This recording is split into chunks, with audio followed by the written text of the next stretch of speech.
책은 단숨에 몰아서 읽어라. 독서를 많이 한다고 해서 부자가 되는 것은 아니지만 그럼에도 불구하고 나는 독서를 올바른 부자가 되려는 사람들이 가져야 할 습관으로 믿는다. 그래서 난 어떤 해에는 100권이 넘는 책을 읽기도 하는데 사람들은 바쁜 와중에 어떻게 그렇게 많이 읽을 수 있는지 의아하게 생각한다. 하지만 비밀이 있다. 소설이나 시집이 아니라면 특정 부류에서는 비슷한 내용이 여러 책들에서 되풀이되기 때문에 읽는데 시간이 단축된다. 부자, 성공, 경제, 투자, 경영 등에 관한 책들을 읽는 방법을 소개한다. 첫째, 최대한 쉽게 쓰인 책부터 읽어라. 예컨대 주식에 대해 배우려고 한다면 만화로 쉽게 되어 있는 책을 먼저 읽는 것이 좋다. 어려운 말만 늘어놓거나 이론적인 내용만 있는 책들은 멀리하라. 저자가 자신도 잘 모르는 자기 지식을 자랑하는 책들인 경우가 대부분이다. 둘째, 같은 부류의 책을 여러 권 읽어라. 이 세상에 완전한 책은 없다. 빠진 부분이 있기 마련이다. 그 빠진 부분은 다른 저자가 쓴 책에서 언급되는 경우가 많다. 그러나 학점이 필요하지 않는 한 대학 교과서 같은 것은 읽지 마라.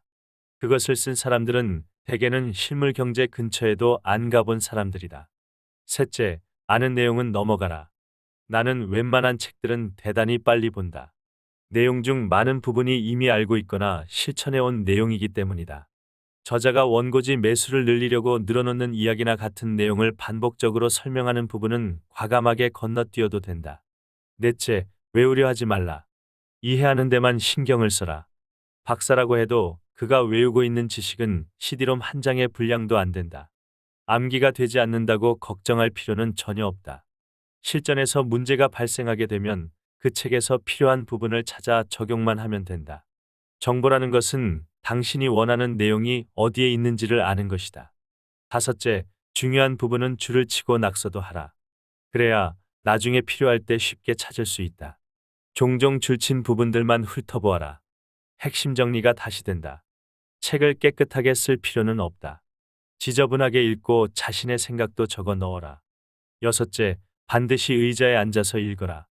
누워서 읽게 되면 곧 잠이 든다. 신문이나 잡지를 볼 때는 종종 일어나서 읽어라. 기사들 중 큰 글자들만 보기 위해서인데 내일이면 잊어버릴 내용들은 읽을 필요가 없다. 일곱째, 짧은 기간에 한 분야에 대한 책들을 몰아서 읽어라. 교과서가 아닌 이상 무슨 책이든 2, 3일 안에 끝장을 내야 전체 맥락이 잡히는 법이다.